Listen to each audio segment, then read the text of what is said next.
Napakalaki responsibilidad ng pagpapalaki ng anak. Hindi lang siya True. financially. Welcome back to the show. Welcome back to Canada. Welcome back to our Snow Silog podcast. So today, ang topic namin is about the most important question ng mga families na nagpunta dito sa Canada. Dito nga yung kung ano yung actual support na bibigay ni government sa bawat pamilya dito sa Canada. Especially if you're raising a child. So, magbibigay kami ng details from pregnancy until 17 years old. Before they turn 18. Kahit 17 years old and 11 months and 29 Yes, abot pa. years old, So, nakakakuha pa rin sila ng benefit. yes. From the government. So, i-discuss namin yan. Actually, kung titingnan natin, marami talagang benefits yung pwedeng makuha ng mga kabataan natin dito. Himay-himay natin sila today at makikita natin na we could actually take advantage tens of thousands of money from the government dito sa Canada. At yun nga yung sinasabi nila ng marami na kahit sila nagpunta dito, diba, it's not for them anymore, especially when you're an adult. Tapos may pamilya ka, it's more for your kids. Diba ikaw, Mami Segan? True. Oo. Yung Yun na number yun. one mo. Yun na yun. Oo. Oo. Bakit Yun ka yung nandito? binibida sa akin ng kapatid ko kaya in-encourage niya kami. Yung mga benefits for the kids. And these things, direct payments to. As in talagang diretso sa bank account. Siyempre, yung free healthcare. Di ba nga yung iba, parang yun pa yung motivation nila para mag-anak. Oh, yeah. I know people. Ang hirap Actually, naman. I don't know if I could mention, pero yung mga Somalian, yung mga itim, nag-aanak sila ng sobrang dami. Tapos si wife, ano lang siya, nasa bahay lang. Tapos si husband ay nag-work. So their income would be just nasa threshold, let's say 32,000 annually. So ang laki nung nakukuha nila from the government and it could actually pay off their mortgage, cars, ganyan. May mga naririnig nga ako na gano'n. Pero parang, Sikat na sikat yun, yung kwentong yun. ang hirap And I think naman it's real. magpalaki ng mga bata. Yun nga, yun din yung sinasabi ko. Kasi may mga ganyan din magsalita na mag-aanak ako kasi ang ganda ng child benefits. Tapos ang tanong ko lagi is, yung trade-off ba ng pagpapalaki ng bata, ganun kagrabe? Para gawin mo yan. Napakalaki responsibilidad ng pagpapalaki ng anak. Hindi lang siya No. financially. I know other Filipinos na talaga yung child benefit na anak nila pambayad ng car. Ganon. Ewan ko, parang, Pero I know, kasi syempre direct payment nga siya. So, hindi nila siguro napapansin na yun yung pambayad nila ng car. Pero yung gastos din nila from their income sa pagpapalaki ng bata. Oo. but to Mami says point, hindi lang naman financial ang pagpapalaki ng bata. Kaya nga, wow, mag-aanak ka para sa, malaki. Ano bang definition ng malaki? So, I mean, sa akin, yung nare-receive namin, tinatago ko for college kasi nakaka-pressure magka-college na sila. Parang, di ba? So, hindi naman free dito yung college. So, kailangan meron kang sasabihin ng iba may loan, pero, di ba? Saan mo nilalagay doon sa RESP nila? Okay. So, kasi di ba, mamaya di-discuss natin, the government match yung yung RESP mo, up to 500 annually. Yes. So, The education money. Ilan na ba yung anak mo, Pepo? Narinig ko lang yan sa boss ko. Parang na yun yung audience lang sinasabi talaga ako niya. dito. Sinasabi niya doon sa controller namin na Pinay na, kailangan ang nilalagay mo sa RSP, minimum mo 500 annually kasi nga yun yung imamatch ni government, 500. Hindi, 500 siya yung 20% nung imamatch lang niya. 20, so ang maximum, kunwari ako, 2.5 yung nilalagay Okay. ko. So that means, 20%. para ma-max mo yung 500, kailangan magkano mo? 2,500. Kasi 2,500 20% annually. yung imamatch niya na. 2,500 annually to get the 500 max. Yan, ganun pala. Clarify natin yan later. Okay, so simulan na natin. Saan ba nagsisimula itong child benefit? Siyempre, nagsimula yung child. Paano Ano daw magkaka-child? mabubuo yung bata? Grabe, magdi-discuss ba ako ng reproductive system? So, first topic natin, paano ka magkaka-child benefit? Siyempre, ang simula, ang first eligibility is may child ka. Mabuntis ka. So, paano ka magkaka-child? Kailangan na mag-conceive. Paano ka nag-conceive pa? Huwag na natin pag-usapan yun. Alam mo na yun. Baka makita tayo sa YouTube. Tsaka wala akong alam sa ganun. Wow! Anong sabi? Okay, so simulan natin sa pregnancy. So one of the very first benefits about children in Canada is pregnancy or birth benefits. So wala ka pa sa mundo, may benefits na. So yung mga moms get maternity leave ayon sa research, it doesn't apply to me. A little disclaimer. Mm. Maternity leave is up to 15 weeks for birth mothers, while parental leave is shared between parents and can go up to 40 weeks standard or 69 weeks extended at a lower pay. Grabe, ang haba. Ilan ba sa Pinas? Naku, sa 3 Pinas, months. pag normal, 2 months, Right. pag cesarean, 3 months. 8 weeks or 12 weeks, ganon. Oo, 12 weeks. Oo. Dito, naglalakad na or pwedeng nasundan na yung bata, nakalib ka pa. True. So- Especially kapag nga ima-max out, papahabain mo yung maternity mo.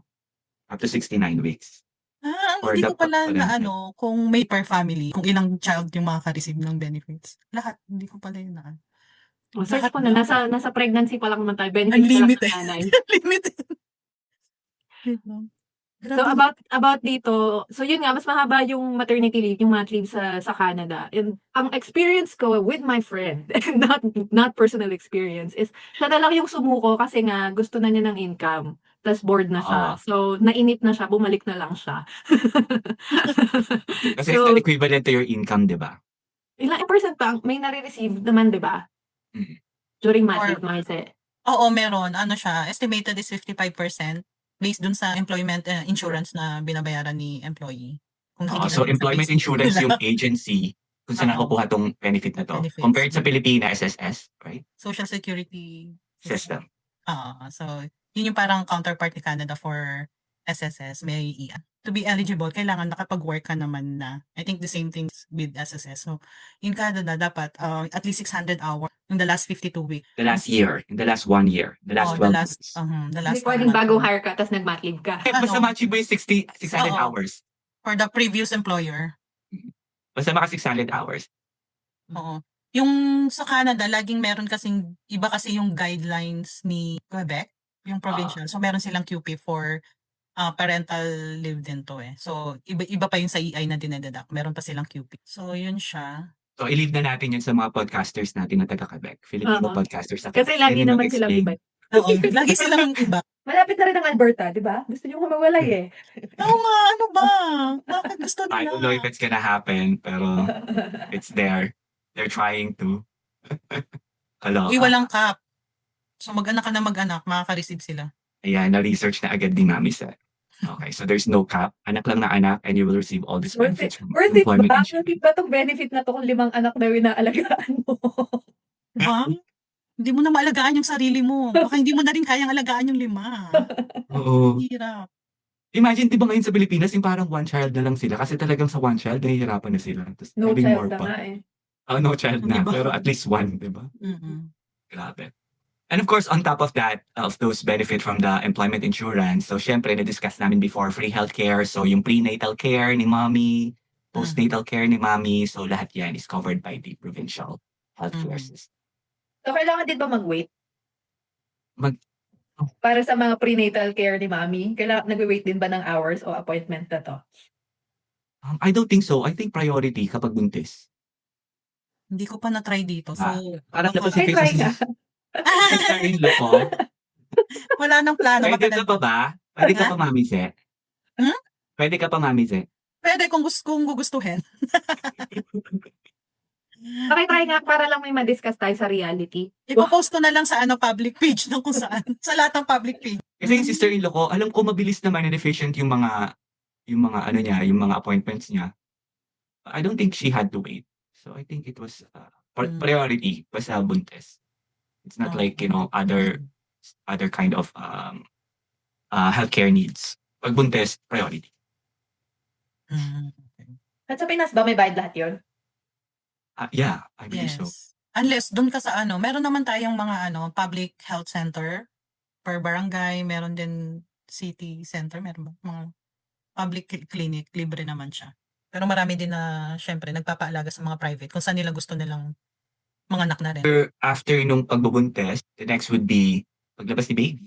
Oo, paglabas ni baby. And oo. early childhood from 0 to 6 years old. So ano ba yung mga Right. benefits naman? Oo. Yung During that sa year. Canada ka child benefit naman before you reach 18 years old. So, meron lang silang parang bracket na merong 0 to 6, iba yung amount na nare-receive and then 6 up until 17 years old. So, For the child benefit, meron 7,400 per year. Yan yung That's max. per child under 6. So that's tax-free. Mm. Hindi siya taxable. And then ang eligibility is yung household income, adjusted income ni family kung magkano siya. So depende doon yung calculation ng child benefit. Yung binigay natin na 7,400, it's estimated for max. Granted na yung net adjusted net income ni family is under 32,028 in a year. That's for applicable for 2026. So kung ang family income is under that amount, mani-receive nila yung maximum Canada Child Benefit na 7,400. And then for some provinces, meron din, nagbibigay din sila like for Alberta, meron Alberta Child Benefit na nare-receive. On top of the CCB? On top of the CCB. Oh, Meron Okay. din. Ikaw, Mami Ze, anong nare-receive mo? Ngayon wala na, pero I think yung Bago pa Kasi- kayo? anong bago kami, full. I think kami ng full for So CCB and the Alberta. Alberta. Parehas. Parehas, meron kami noon nung first year namin, 2021. Kasi si Mike pa lang yung may work noon. Anong Kasi estimate mo noon per kid? Magkano noon? Monthly siya, di ba?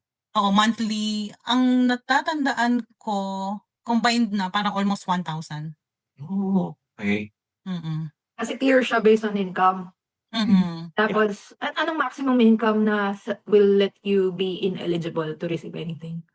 Wala akong nakuha na data ng maximum. Sige, hulaan tayo. Ang hula ko 100,000. Sino pinakamalapit siya yung panalo? 70.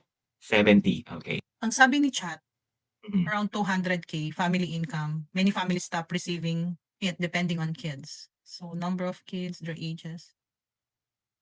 Wala talaga akong nakita na bracket na nagsasabi na yung limit. There's no single income where it stops for all families. So, dapat meron pa rin pero hindi ka nakaka-receive. Pero yung kapatid ko parang tumigil na sila nung na siya. 70,000 yata income niya o 80,000. Yung combined, dapat yung combined.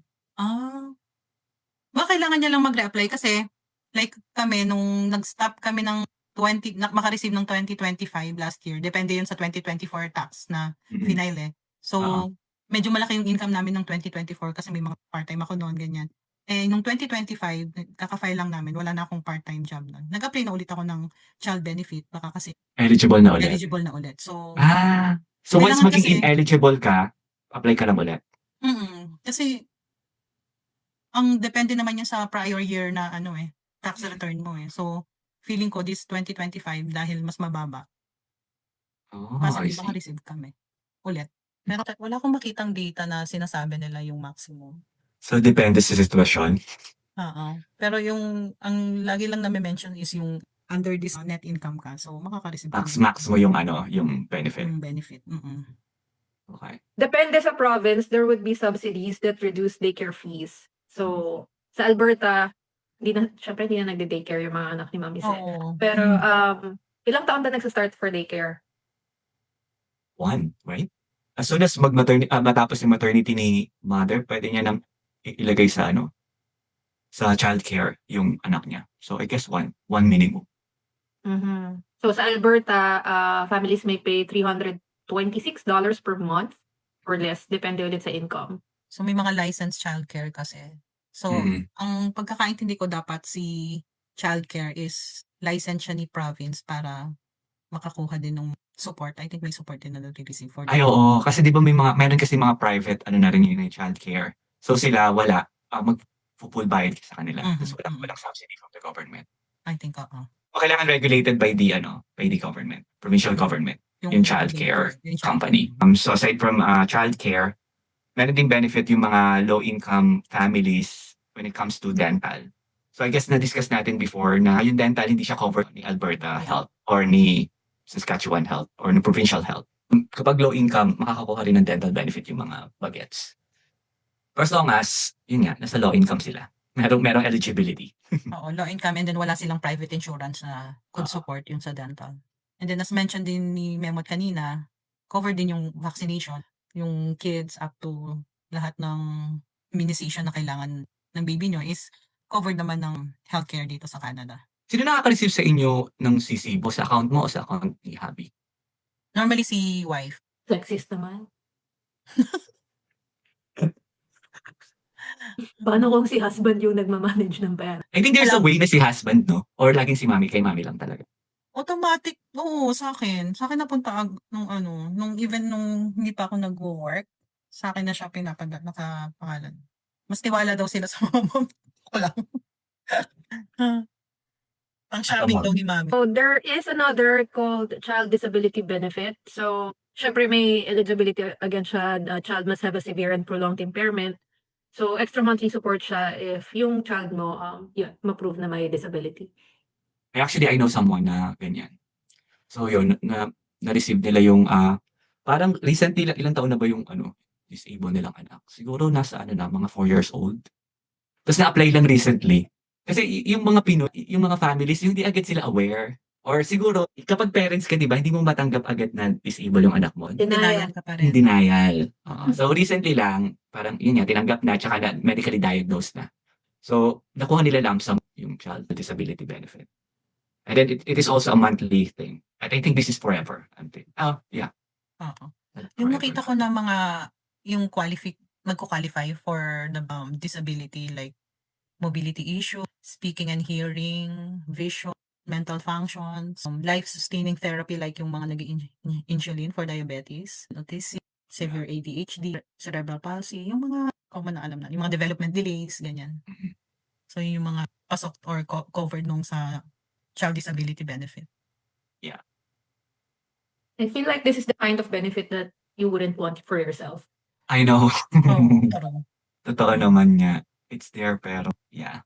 And I think yung mindset sa Pinas, the parents would, hindi ko naman nila lahat, pero since hindi masyadong open yung mga tao about disabilities, parang mas ayaw pa nilang malaman na meron.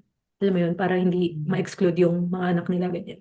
Which is a sad thing. Dito sa Canada, meron ng screening between 3 to 4 months of your pregnancy. Malalaman nila kung may tendency na maging autistic or magkaroon ng development issue yung anak mo. So, you have an option to abort it or to, you know. Ituloy. Pero yung mga Pinoy na mami na kakilala ko, hindi na sila nag-take ng test. Kasi either way, itutuloy na. Okay, so that's 0 to 6. So, ano naman yung mga benefits na pwedeng take advantage ng during the school year. So, between 5 to 18. So, naranasan niya ni Mami Ze.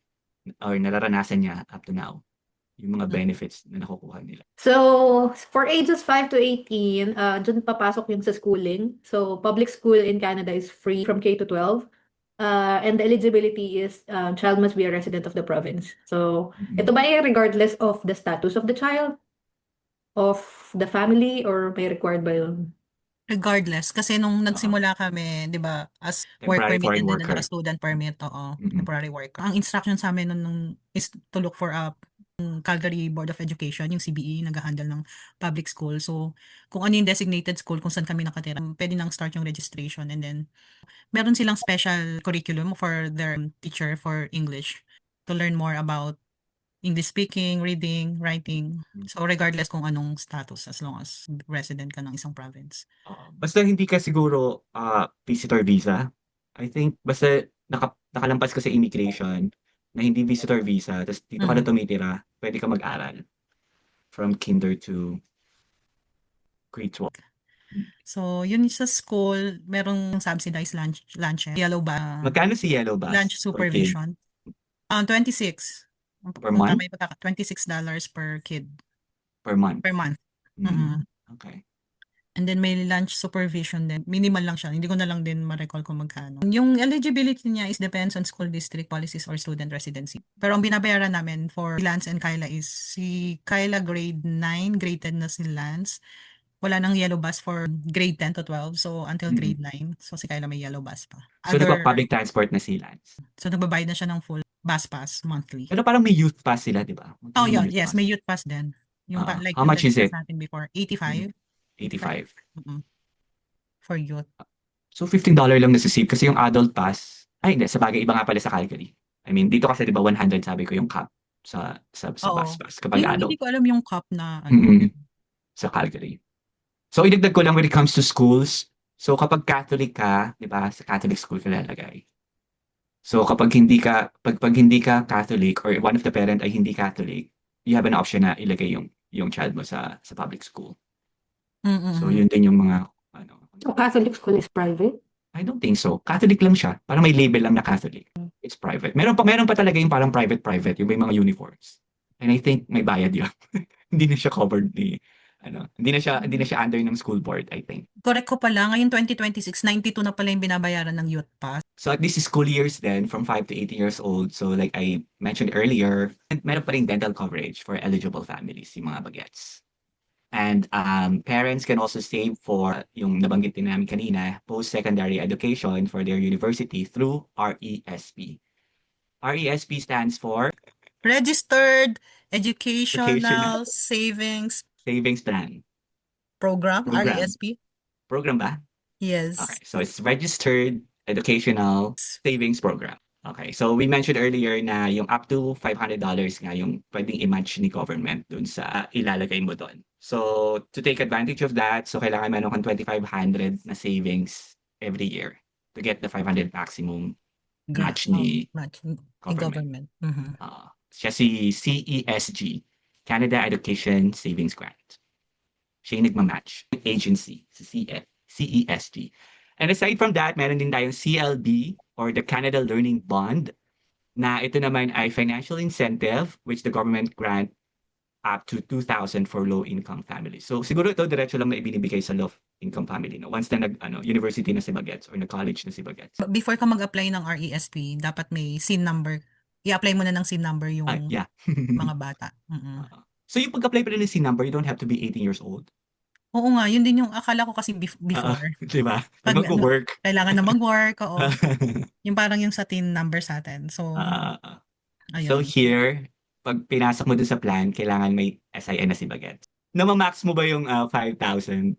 Di ba, 2 kids ka, so 5,000 Oo, annual. tinatry kong i-max kasi sayang din Okay. yung ano Nakaka- yung 5,000. matching ni Canada. So, pangdagdag That's ipon good. din. And then, 'di ba kasi yung RESP nagwo-work siya parang yung sa RRSP parang investment. So, pag nag-open ka ng account, so sort of Nag-grow siya. nag-grow din naman siya. So, depende kung ano yung portfolio. So, sayang din yung 500 galing kay Canada. So, yeah, Is this from your personal income yung nilalagay mo? Mm.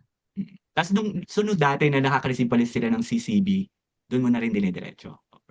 Oo, hindi pa ako nung nagsisimula kami, hindi pa ako nakapag-open agad. Open Pero on. as much as possible, tinatry ko siyang I-save. i-save. Hindi mo ginagastos. Oo, so nung medyo Hindi mo may, pinababayad ang car oo, kasi nagtiis kaming walang car for ano, for a remember, year. for 2 Yeah. years. So, For 2 years. oo. So, I think yun yung magandang diskarte, hindi yung tipong mag-aanak ako para may pabayad ako sa mga luho ko. Alam mo yun? buti That's true. hindi ko talaga magets yung ano, Alam kong masamang man-judge, pero gina-judge ko yung mga ganun. ang hirap magpalaki ng Maraming bata. tatamaan. Ang daming... I-bash nyo na ako. Pati ako as parent, hindi ko ang hirap kaya ang magpalaki. I mean, yun lang I yung think- masasabi ko. Sa ano rin yun, financial literacy din. Siguro sila, akala nila ay, I mean, iba yung thinking nila. Tipong, hindi ko rin alam kung ano yung thought process. Siguro dahil ginagamit naman ng bata yung car, so tumulong siya sa pambayad sa Eh, car. bago pa magamit ng bata yung car. Tumitira naman siya sa bahay, so ba't hindi tumulong sa pambayad sa Eh, mortgage? as in- I don't know. As in, dun sa naalala ko, tipong gusto niyang bumili ng bahay at ang solusyon niya ay mag-aanak siya para may pambayad siya ng mortgage. Magkano yung mortgage? Ilang anak, diba? To pay off the mortgage. Ay, oo nga pala, depende, wala palang cap yung anak, no? So, Yun ang hindi ko, mga logic na hindi ko maintindihan. So, dito sa RESP, yung savings, anong catch? Hindi siya withdrawable. You have to, like, kailangan nandun siya for how long or what? pwede mo siyang ma-withdraw, parang kung gagamitin mo siya sa hindi, kasi yung purpose nga niya is for education ng kids eh. Inopen mo siya for the kids. Pero kung gagamitin mo siya on different purpose, pwede kang mag-withdraw, pero parang may interest, and then kailangan mo din ibayaran in a certain period of time. Tsaka halimbawa hindi siya magagamit sa RESP. Alam ko, mawawala yung grant part. Babawiin ni government yung grant part. Kapag withdraw mo siya na hindi gagamitin sa education. Yeah, I would Yun assume nga, may I catch. think it has penalties and stuff. Yeah, kasi itong mga savings na linked sa government, ginagamit to ng government to invest for themselves eh. Like, bawa yung savings mo 2,500, for sure naka-invest yan somewhere that earns more than the 500 na covered nila. Kaya laging may catch yan pag binawi mo yung 2,500, pe-penalize ka talaga dyan. Oo, basta yung ano niya, intended purpose niya is for education. Yun lang yung parang valid reason to na walang catch na To para use it. magamit mo siya, to use it for your kid. Otherwise, meron kang babayaran na interest or penalty. For the government na invest na nila yung 2,500, magkumita na rin silang 2,500 doon. Tapos nag-share sila 500 sa'yo. Okay, so that's about school years. Now, ano pa yung ibang tax credits and financial supports that our kids could take advantage of or family could take advantage of? Ang laging low Um, income, no? Agree ba kayo dito sa alakarang universal income? What is universal income? Ito, basically, Canada is like that na, di ba, ang income tax ng individual, the higher your income, the higher your taxes. So Mhm. basically, those high taxpayers, basically sila yung nagpo-fund sa government for all these benefits. Basically, Oo, taxes most nila likely. yan. So parang ginagawa lang, parang ini-equalize lang yung income to everyone, which is kind of unfair. Kasi this one is high earning kasi siya yung masipag, siya yung kumakayod, whatever. So, nasi-share yung part of income niya sa everyone.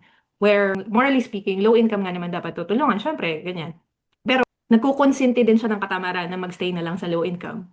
So, yun lang yung debate about universal like, equality of income na ang laki-laki ng binabayaran nito na pupunta sa low income earners na hindi naman kasing sipag nito. Do you think it's that all sipag? Paano kapag skill talaga niya ay ano lang din talaga? Ang low income lang. Which is, Pero I sa bagay, think, there are other means ma-improve yung income yeah, talaga. education or diskarte mo, which is sa Canada available naman. I would understand sa developing countries na, especially like Pinas. Sa Pinas, talagang sinasadya na walang education a portion of people para lang they would stay that way, they will stay dumb. Pero for a country like first world, I think available naman lahat ng kailangan mo, 'di ba? Like ito nga sinasabi sa'yo as a low income earner, you would have these benefits, these benefits. All you have to do is take it and upskill pero hindi ginagawa para lang ma-maintain yung nare-receive Low natin. income. So I guess, para ma-take advantage itong mga dinidiscuss natin today na financial supports and tax Mm. credits, they keep their income low. Kasi, Pero kasi ang ano nun, ang unfair, kasi like, let's say kung ikaw high income earners, like in Canada, pero ikaw yung malaki na contribute sa tax, pero hindi ka nagbe-benefit sa lahat ng benefit na binibigay nila. So, Mhm. wala lang. And sinong nabibigyan ng credits? The government of Canada, ganyan, 'di ba? Pero kung isipin mo, saan ba kumukuha ng pondo? 'Di ba, from the taxpayers din. So, yeah. Okay, nasaan ba Kudos. tayong tier? Tier 1, tier 2? Ako parang nasa tier 1 pa rin ako. Nandun pa rin ako sa first tier. Si Isa, feeling ko nasa ano siya, second and third tier na ng Hindi. income bracket. Alam niyo naman Tier. income ko eh. I've always been transparent. Kahit yung confidential kong document, labasan nyo.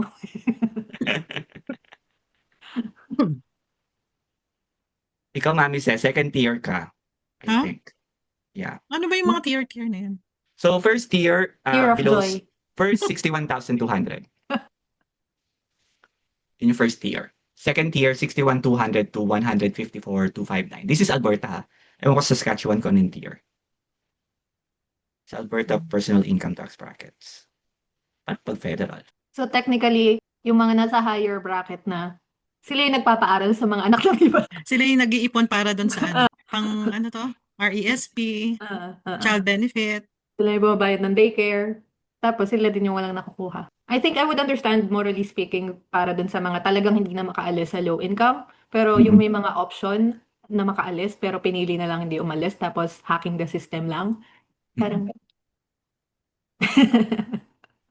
Parang Yung wag tayong sama-sama- pabigat. Tayong pabigat.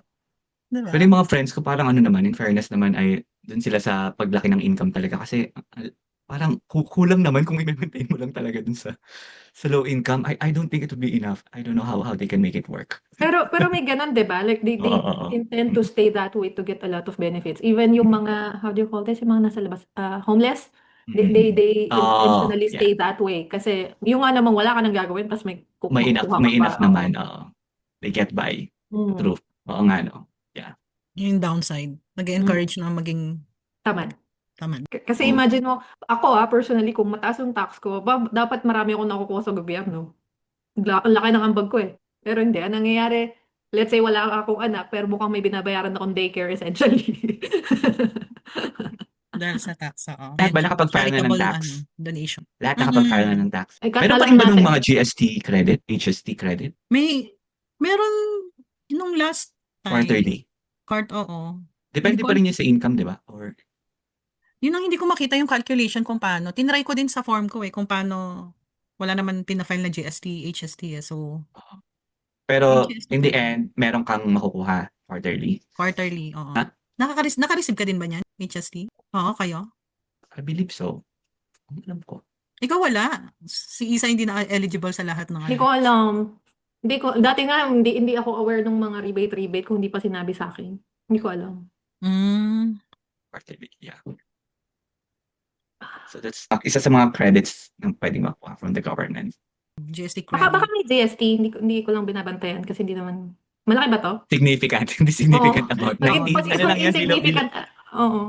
below 100. Ano ba pangalan niya sa sa bangko mo? Parang government. Search mo government. Meron naman Saan ata, hindi ko lang nag-receive. pinapansin. Hindi material. Oo. So, usapang tax, pwedeng, I think, ina-allow yung parents to deduct daycare costs sa returns. Yung may cost na pwede mong gawing deduction sa return mo na could help lower the income tax. Tapos meron ding eligible dependent credit. Ito yung para sa mga single parents na supporting a child. So, eligibility must be single and supporting a child under 18. So, it's called eligible dependent credit. So, a single mom, single dad. Parang may naalala ko dyan na ang press release nga ay single parent pero hindi naman. I think may mga story akong ganung na-share. Parang ikaw nga ang nagkwento nun. Ikaw lang daw ang source nun.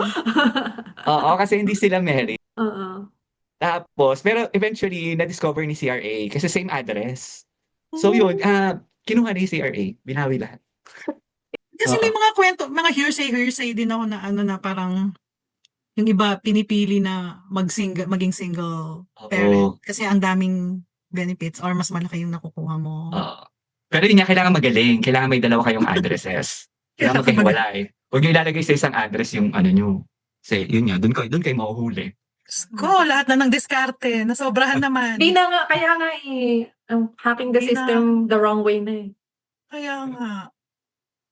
Parang napaka-immoral na ng mga bagay na nangyayari. This one, Ito may isa pa silang hack. Pero ewan ko kung pwede natin to share. ano, Pag bilis. maraming nakulong, kasalanan mo. Sa ano din sa Buti na lang childcare. Tagalog pa rin tayo. Sa childcare expense. Ah. Naglalagay sila ng ng amount. Then meron kasing parang certain threshold amount na hindi na magre-require si CRA na i-check yung Receipt or... history or receipts. So, yun, naglalagay sila ng amount. Parang 8,000. ng child expenses. Oo, 8,000. Although, kailangan maglagay ka ng pangalan ng babysitter at saka yung SIN number. Tapos si babysitter has to be below 18. So, para wala pang tax implication, something like that. So, yun yung isa pang hack. Takot ako sa karma. Kahit not applicable tong mga to sa akin. Up to 8,000 per child. Pati ang hirap matulog mo. Kaya nga, alam mo sinasabi ko pag ganyan, kaya hindi tayo mayayaman at bilyonaryo kasi yung mga ganong mindset, yung mga greedy eh. Or talagang hirap lang sila. I don't know. Pwede rin, pero is that a good excuse to do something like that? Na, alam mo yun. And like I said, what goes around comes around. Kaya nung sinabi mo, nahuli din eventually. So, niwala ako sa karma. Do good na lang, kahit nahihirapan, I think. Kasi at the end of the day, at least mabuti kang tao. Mabuti kang true. Doon na lang tayo. Kahit mahirap, nahihirapan. Sabihin naman nila, your privileges are talking.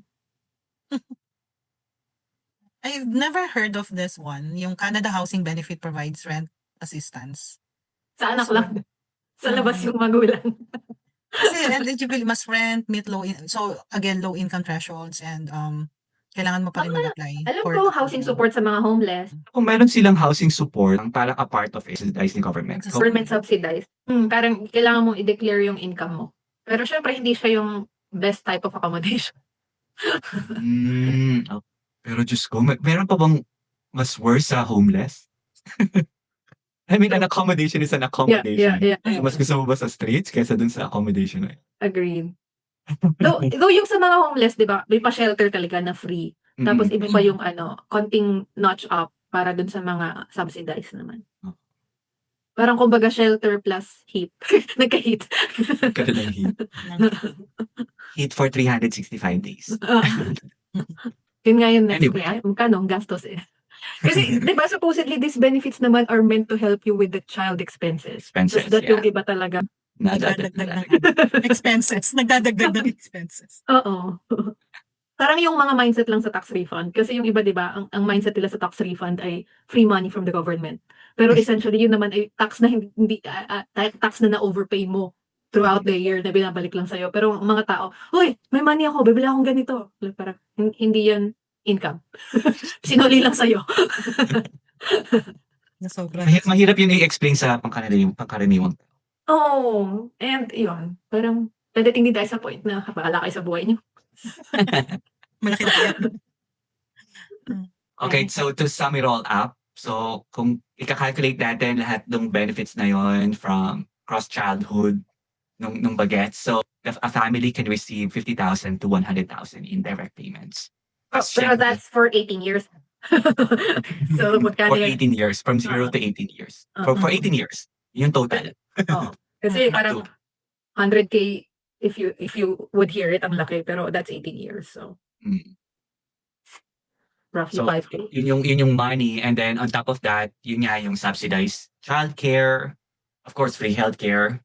So, yan namang free healthcare dito sa Canada. And then yung dental and the RESP grants.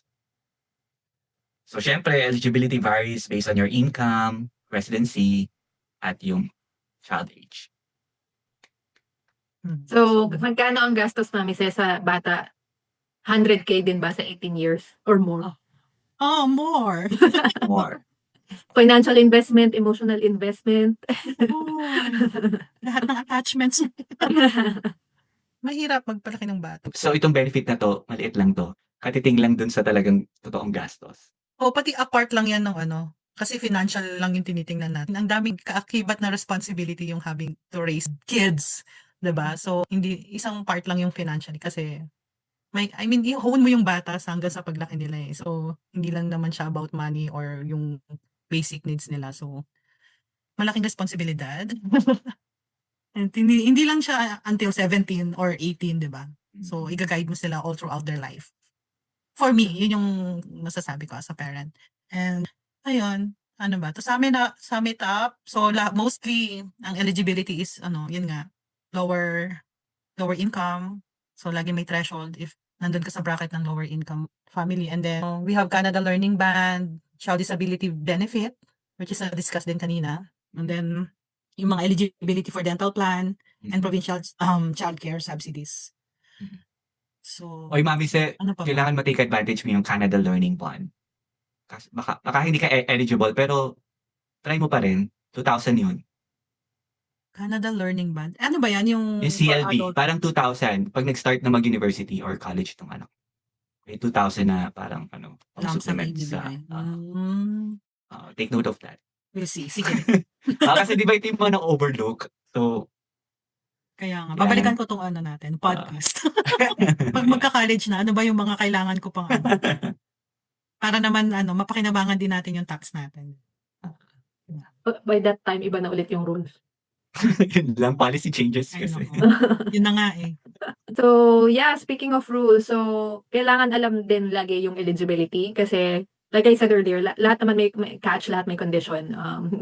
Hindi siya falling just on your lap every single time. Knowing what's there, kung anong benefits yung available for you and checking if you're eligible to it, that could give you benefits, yung money that you need for simple things for your children.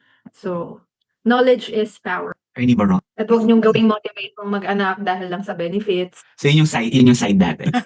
Or baka naman may tips din sila kung paano nila, kasi for me ang hirap magpalaki ng anak eh. Pero let's see kung paano nila nagagawa yun, di ba? I think kasi yung mindset nung iba, kasi walang gantong benefits sa Pinas, di ba? So, knowing about benefits like this, feeling nila free money. So, kumbaga hindi nila naiisip yung, kasi parang ang mindset is, default na eh. Default nang may gasto sa bata. Dito na lang ako, may makukuha akong pera dito, pang mortgage ko, pang bayad ng kotse ko. Siguro ganun ang iniisip nila. Which, we don't support, but sure, malaki dyan. Hindi lang naman yung lahi natin, kahit ba yung iba nga rin. May mas kupal pa sa Pinoy.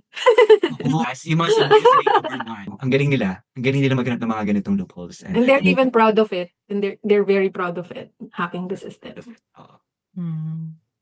So the takeaway, so Canada offers a huge safety net, but you must know the eligibility rules and actively apply. So Like in my case, kung last year hindi kami eligible, baka feeling ko dahil mas mababa yung income namin, we could be eligible ulit for child benefits. So nag-apply ako ulit.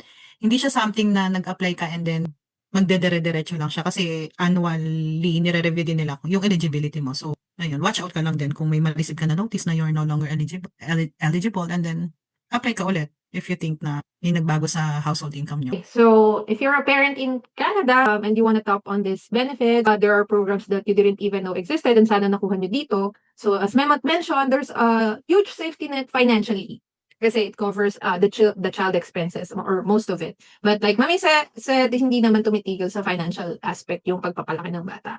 So, but at the minimum, knowing what benefits exist and if you are eligible to it is a good start. Mhm. True. So, yung paulit-ulit namin yung sinasabi, check your eligibility. Check your eligibility and then apply for the program. Kasi, yun nga, hindi siya yung once nag-apply ka is all through your years or yung up to 18 years old or ng bata is eligible ka. So, you have to check it. And then, sabi nila, don't leave free money on the table. So, apply din, and then it's a free money. So, it's a big help for It's not. It's from high taxpayers. for those with the kids, the low income earner, and help them raise their kids. So thanks to all the high income earners. Kasi may napaprovide si government na ganyan for those eligible families. So raising kids in Canada or anywhere else is expensive. Pero dito nga sa Canada, you don't have to do it alone. We have all these benefits. So kung single parent ka, so you can take advantage of those benefits. If low income ka, you don't have to do it alone. Raising your kids, meron kang pwedeng i-take advantage na benefit or financial help from the government or subsidy.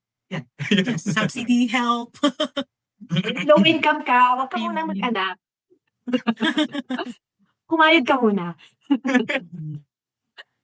Siguro ang kunin mo munang mga benefit is yung mga educational Diba? take advantage of to para mag-upgrade ka. Kung hindi mo na ma-afford yung sarili mo, bubuo ka pa ng bata. Wait lang. Ang dami mo ng paaral, Isa.